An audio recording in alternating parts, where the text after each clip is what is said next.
Si vous me faites la proposition interdiction des bouteilles en plastique, je vous dirais, il faut que vous me donniez un délai. Si vous le dites, on l'interdit dans 6 mois.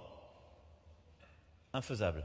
Pourquoi? Il y a des stocks, il y a des gens qui le diffusent, etc. comme ça. Donc, comment on permet au secteur de s'adapter et comment? Qu'il faut interdire tout de suite, c'est le plastique à usage unique. C'est la bataille la plus utile et la plus indispensable. Ça, on l'interdit beaucoup plus tôt.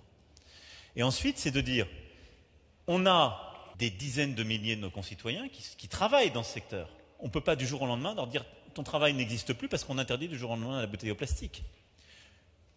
Et surtout, il faut qu'on ait le substitut qui soit écologiquement mieux disant. Si vous interdisez toutes les bouteilles en plastique qui sont produites en France, pour les remplacer par du carton dont le bilan écologique est moins bon, même s'il est plus vite biodégradable, c'est pas une bonne idée. Donc, je ne suis pas en train de vous dire que le plastique, je suis content de la décision qui est prise et qu'elle ne peut pas être prise plus tôt. C'est un débat qui va se poursuivre, je suis sûr que ça reviendra. Mais sur chacun de ces sujets, il faut regarder quelles sont les mesures de substitution, quels sont les impacts. Les centrales à charbon. On sait que les centrales à charbon, ce n'est pas bon pour produire le mix électrique.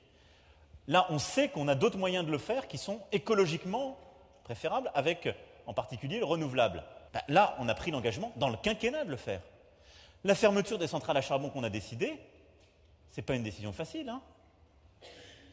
Toutes les centrales à charbon qui restent en France, elles font l'objet de plans sociaux. C'est des milliers de nos concitoyens qui vont perdre leur emploi et donc auxquels on doit construire des substituts. Et donc ça, on le fait parce qu'on sait qu'il n'y a pas de doute. Il n'y a pas mieux que de les fermer pour trouver un autre moyen de produire de l'électricité.